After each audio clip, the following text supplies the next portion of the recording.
Welcome to Alpha Centurion. This week we'll be covering 11 stories.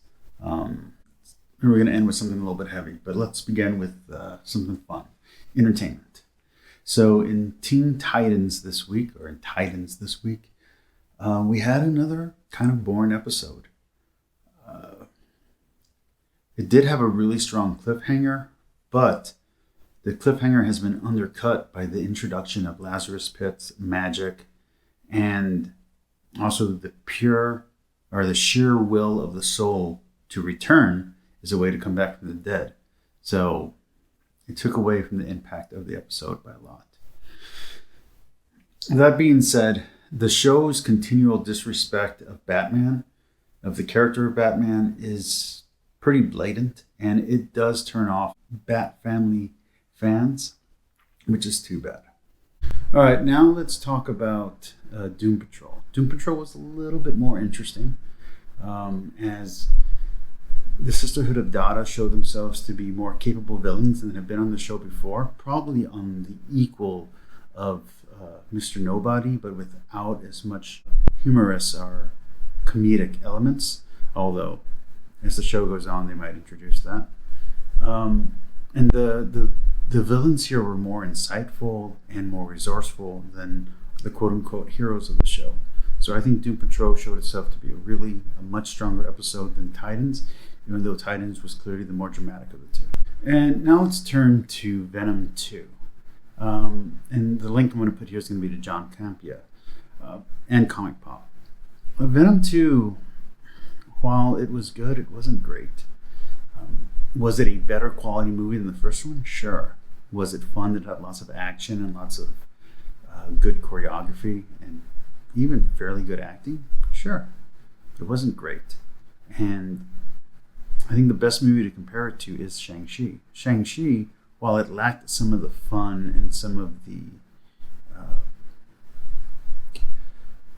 the better action of Venom and some of the more gratuitous shout-outs that Venom had, Shang-Chi was given greater gravitas in its villain. The two villains, Razor Fist and the Mandarin, were given great motivations, were given good story arcs. They themselves changed throughout the story multiple times.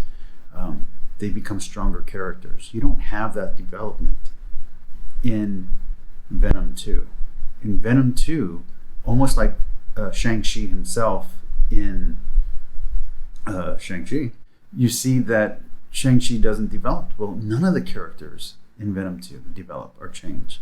The most growth that happens is Eddie Brock comes to terms with the fact that his girlfriend doesn't love him anymore.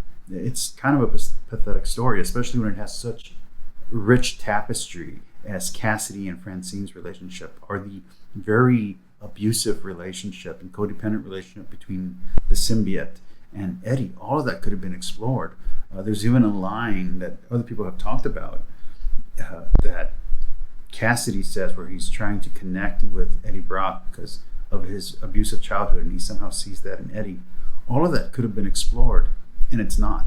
In Shang-Chi, all of those themes are explored. Maybe not to great depth, but they're there and they're felt and they help drive the story forward. You don't get that in Venom 2, which is too bad. Now let's move on to What If. What If was okay. There were at least 3 episodes that were really good, and there were at least 2 episodes that were really boring and unnecessary. And apparently even a missing episode that who knows what that would have been like. It was basically all set up for the final 2-parter. The best episodes were the Hank Pym episode, the Doctor Strange episode, which I think everybody kind of agrees on the Doctor Strange one, and the Watcher episode. I think those were the best episodes.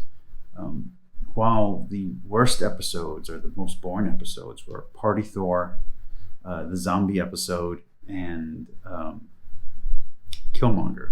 Those were they weren't very good. And as someone who's watched a lot of the Marvel stuff, and I gotta say, man,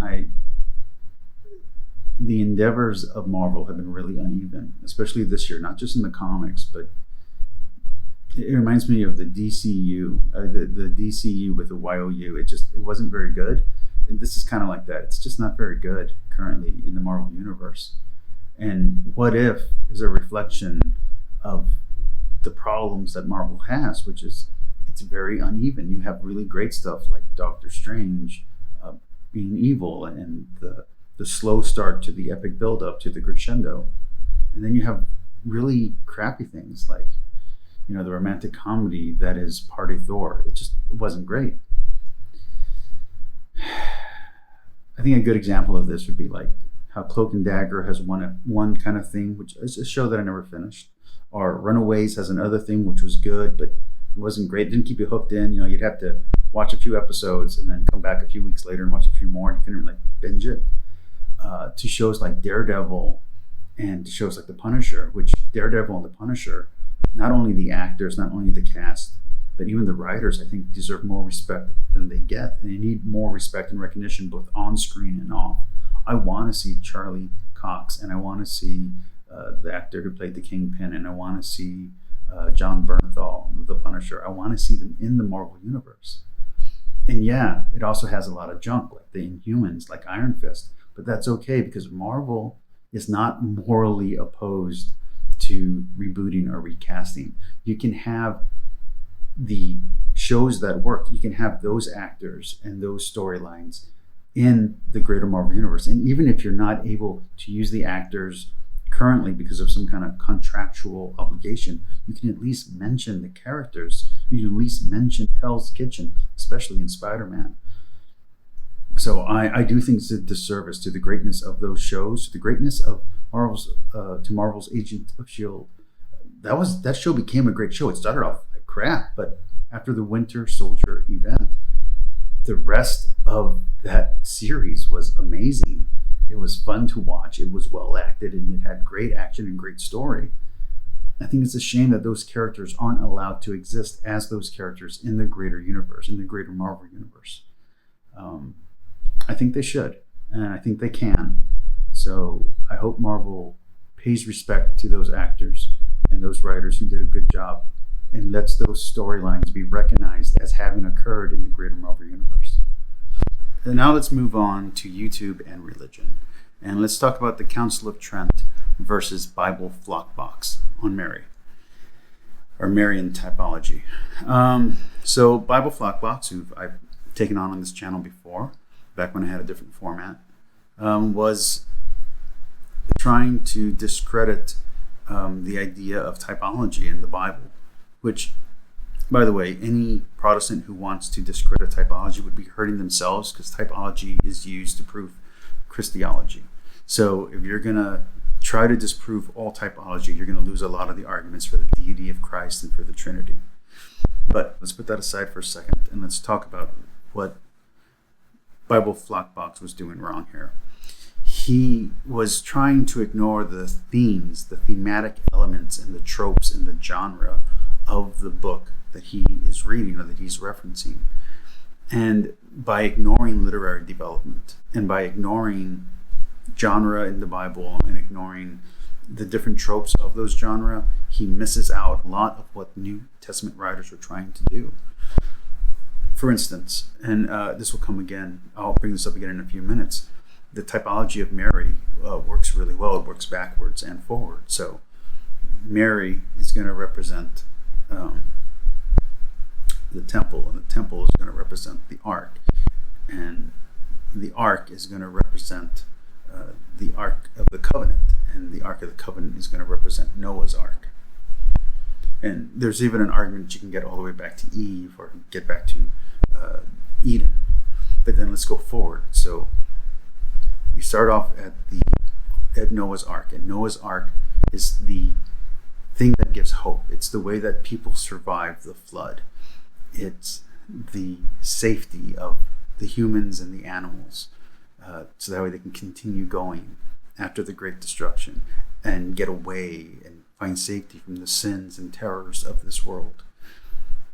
And then that becomes the Ark of the Covenant, where God's word is stored and contained, and where the written word, the written law, is contained in the ark. and that becomes the temple. And the temple is the place of worship where the Hebrew people can go for safety and refuge to commune with God. Mary then comes to represent the ark because she is carrying the word of God. So she's the method by which Jesus comes to us. You see? That's typology. And there's tons of typology. This is not the only one. You read any Bible with a good concordance, you can see a lot of typology, a lot of connections. And now continuing on the theme of Protestants taking on Marian typology and failing, let's talk about Mike Winger. So Trent Horn took on Mike Winger. And just to be very clear, Mike Winger is one of my least favorite apologists. His blind attack against Marian typology also attacks Christology and also attacks typology that helps prove the deity of Christ and helps prove the Trinity. Because those words, the word Trinity doesn't show up in the Bible. Even if you want to argue for something that Catholics don't really buy into, but Protestants do, something like the rapture, without typology, you can't get to the rapture because that word rapture doesn't exist in the Bible in that sense. So Mike Winger is shooting himself in the foot to prove a point against Catholicism, and it doesn't work. It doesn't work for Christianity, and it doesn't work for an audience that doesn't have a strong understanding of what Catholicism is or what Catholicism teaches. All right, now let's look at our seventh story of the day, which is going to be the Counsel of Trent with Liz Jackson defending Pascal's wager versus believe it or not opposing Pascal's wager. Now, Pascal's wager, and I'm going to word it a little bit differently than how Trent are believe it or not worded it. The argument is that when faced with a choice of to accept the one Christian God as true or atheism, when weighing a simple risk versus reward formula, the risk for heaven, for believing in heaven, is that the risk or the reward for faith is heaven, and the punishment for impiety is hell, versus in atheism, which the reward and punishment are the same, that is, death and annihilation. Therefore, it is better to choose faith in God. But again, that is only assuming that you've come all the way to a point where your only options are Christianity or atheism. And that argument doesn't work, not because it's not a fair risk versus reward element, but it doesn't get to the truth. And God is very clear in the Bible that he doesn't want people to merely profess his words. He says very explicitly, faith without works is dead. So he doesn't want hypocrites. He doesn't want people play acting faith. He wants people who truly believe. God is willing to make exceptions to save people, and he's willing to forgive people, and he's merciful. But that only works if these people truly believe in God, or whatever their understanding of God is. That doesn't work if they're only pretending to believe in God, because if they're only pretending, they never had faith in the first place. So I think this is a terrible argument, especially the way that it is framed in the YouTube and TikTok world. This is not something that you can go to someone and say, here's proof of the Christian God, or here's proof that Christianity is true, or here's proof that Catholicism is true. Pascal's wager is a bad bet, because at best, you're a hypocrite. At worst, you're a liar. And lying is a sin. And if I'm not mistaken, lying to God, well, that's a grave sin, a mortal sin, if I'm not mistaken. So I don't think this is a good wager. Okay, now let's get to a continuation of a story from last week. That is Dr. Suan versus Capturing Christianity. I think his name is Cameron. This is part 2 of Suan trying to convert Cameron into Catholicism. And it's another fail. It's another terrible fail. The worst part of this is the 40-minute tangent at the beginning of the video where they're just debating terminology and trying to define terms. It's Stitch's Law in action. It is terrible. You have to get through a lot of nonsense before you get to the actual argument. And I think that is the problem. That is the failure or the weakness in Suan's approach to apologetics. It's pure presentation. There's no dialogue. There's no dialectic. It's pure, here's what it is. You have to accept what I say. Here's all the proof of what I'm saying, including the little microscopic proofs that don't really prove anything on their own. But when you add them all together, look at how true it is. It's a gish gallop in presentation form. And while it's very strong in an academic setting, it's very strong in an academic writing or scholarly work, it doesn't work for the lay listener, especially a lay listener who is uninitiated or a lay listener who is low information. That you're not going to get them with highfalutin theology or with philosophical lingo. It's just, that's not going to work. You have to make it ground level. You know, I just got done reading C.S. Lewis, and I know, understand, not everyone can be C.S. Lewis. I'm not C.S. Lewis, but C.S. Lewis is talking in such a human way. When I read Mere Christianity and the Screwtape Letters, it makes so much sense what he's saying about how the devil doesn't have to, or the tempters or the demons don't have to get you to make a big sin. They don't need you to murder someone. They don't need you to do a big crime. They just need to get you with a little sin. That's all they got to do. They just got to get you with a little sin right at the end. And they can get you that way. They don't need you to do a big thing. They just need it to be a grave sin. As long as it's something against God and you're denying God to the very end, they already won. They don't need you to do something tremendously evil. They can just go with a lesser evil. And I think that's a really great argument. Suan's argument is terrible. And he does eventually get to a very strong case for the magisterium being set up in the Bible. Shows how the magisterium is consistent with Judaic tradition, that how the rabbinical tradition fits in with the magisterial tradition, and how all of it connects to Judaism. And you can see this not only in the Rambam and the Talmud, you can also see it in the church fathers, and you can see it in all this material that surrounds ancient and historical Judaism and Christianity. It was great once he got to his point. But to get to his point, you needed so many minute details that it becomes irrelevant to the listener. It wasn't effective. And if you want to be effective in apologetics, you have to know your audience. Not all audiences want to hear a long lecture with itty-bitty facts. Some people just want an overall point in how it affects them morally or how it affects them in their daily life. A generalization that gets straight to the point. All right, and then let's get into something a little bit more fun, which is The Truth Hurts, an ex-Jehovah Witness taking on Noah's Ark and failing to understand genre, epic literature, history, or the development of religion, versus Catholic apologist Jimmy Akin in his Mysterious World podcast, showing the counterargument to such a literalistic approach.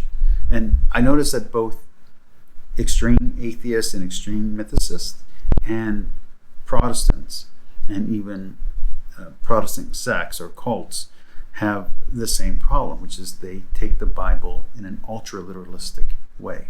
The flood narrative at one point must have been taken literally by at least some of its audience, right? As it is today. But the flood narrative may not have been necessarily written to be 100% literal. Going back to the Babylonian exile and then to the Second Temple period of Judaism, once the Jews came back into Judea, into Israel, or what back then would have been Jerusalem, and they reinstated the laws, they had already advanced in knowledge and technology. The understanding of the shape and size of the globe had changed. The understanding of the position of the stars and what the stars were relevant to us, to humans, to Earth, had changed. So the question then became, well, then how do we interpret the flood narrative, if it doesn't completely align 100% with the historical record, what do we do? And there has been answers, and these answers are very simple. The three answers that have come up are either A, to take it as a simple historical account, which is that there was a literal flood. That is to B, take it as a historical metaphorical hybrid, that there was a flood, but it might not have been the whole world, just the whole region of the Middle East, or the whole region of the Babylonian area, where the Euphrates and the Tigris meet. Maybe that whole area in there was flooded, so therefore to the writer the whole world had flooded. Or to take and that the story itself has theological and allegorical elements to it, or to take it as a purely theological and moral narrative. Another way to look at this as that would be the every flood view. So every time there's a flood, this is the reality. So every flood has the same reality as Noah's Ark, and at the end of it, there's always hope, and there's hope throughout. Ex-Jehovah's Witness trying to discredit the flood narrative simply because he's an ex-Jehovah's Witness and had a grudge against, the New World translation of the Bible, missed a lot of the depth of the flood narrative. It's not completely literal, but it's not completely metaphorical. And which way you choose to understand the story is going to change the way you view reality. But for Catholicism, all three are options. The church hasn't committed to one of these three views, but they acknowledge that all three of these views are probable. And it's up to you to decide which one is most possible. Anyway, or most true. So now we're going to talk about a heavy one. The Catholic Church was back in the news today. Man, we're back in the news this week. So the Catholic Church, with the approval of the Holy See, requested an inquiry that took 2.5 years to commence on the situation, or on the status of abuse cases in the Catholic Church in France, officially called the Galatian Church. The Galatian Church. And it was pretty bad. It was a very convicting report. So this investigation, again, approved and released by the Catholic Church, went back 70 years. They opened up sealed documents, they interviewed perpetrators, and they interviewed victims. And what they found was a staggering number of confirmed and probable cases. Now, the news has been reporting estimated cases, but let's talk about the confirmed and the probable. That's going to be somewhere around 216,000 victims committed by some 3,000 abusers. Most of these cases took place between 1950 and 1970, but some of these cases have taken place recently. While the majority of these cases, about 80%, were committed against young boys between the ages of 10 and 13, the victims of these crimes range in age, sex, and gender throughout the spectrum. The majority of the perpetrators were male, but also some perpetrators are female, as indicated and implied on other documents if you read some of the broader literature on this. But basically, both male priests and female nuns victimize young children, mostly between the ages of 10 and 13, mostly male victims, which is disgusting and horrible.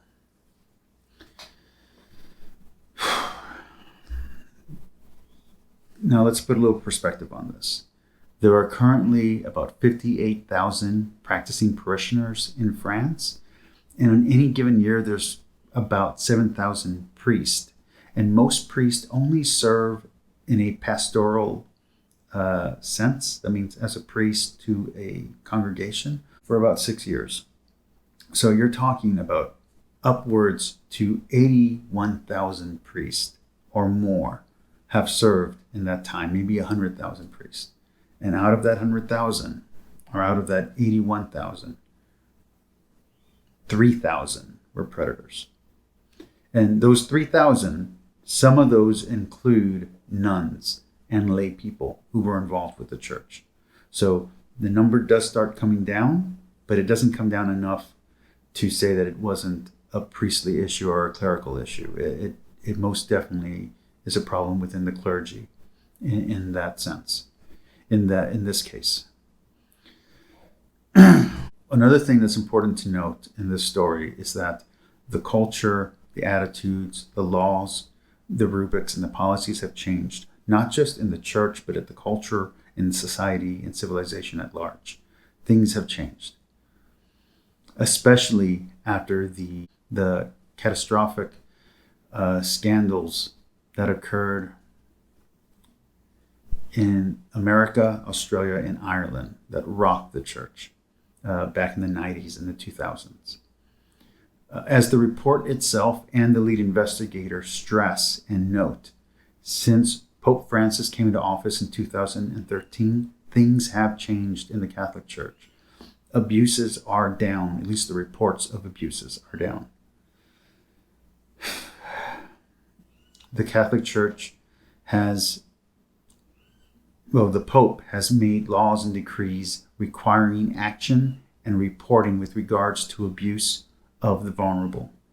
And these actions also include psychological and spiritual screenings to weed out potential bad faith actors early in the confirmation process. And that's confirmation to the priesthood.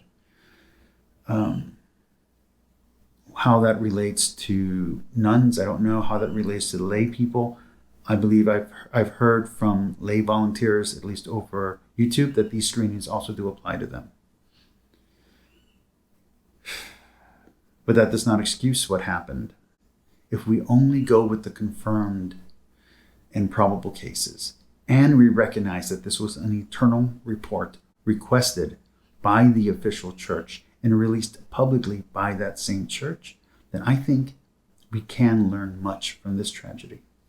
What we can't know from this report is the current state of things today. Nor does this report tell us something about what's going on in Latin America or anything like that. And this also doesn't tell us how stringently or how effective the current policies are being followed or enforced.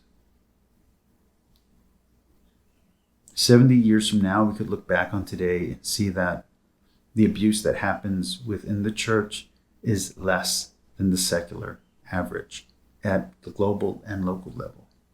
Or, horrifically, 70 years from now, we could look back on today and see that the situation is worse. This report does not tell us what's going on currently. But what do we know? Well, the first thing that we know, not just from this report, but from science and psychology and sociology, is that predators are attracted to positions of power and authority. That they're attracted also to careers and positions that give them access to potential victims. And it doesn't matter if they're drawn to these positions or drawn to certain careers subconsciously or unconsciously. The point is that they're drawn there, whether it's intentional or not. The second thing that we know is that people who were running from their sexuality ran to the priesthood and the nunnery. They did that in the past, and they probably still do so today, leaving ticking time bombs of broken psyches and repressed and suppressed urges that are waiting to explode. And that is dangerous. Third, we also know that between 1950 and 1970, a great travesty took place in France, similar to other scandalous travesties from around the world. And that this was not the first nor the last time similar travesties had happened. For instance, I can read the Marquis de Sade, who was writing around 1785 to know that such accusations and suspicions, whether they were slanderous or legitimate, existed around the Catholic Church in France long before the 1960s. And lastly, I know that I am sorry that such a thing happened in the church I love by people who were trusted. All right, so that's it for this week. I know this last story was kind of a bummer, but I think it should be addressed. But yeah, peace, like, subscribe, share this video if you want.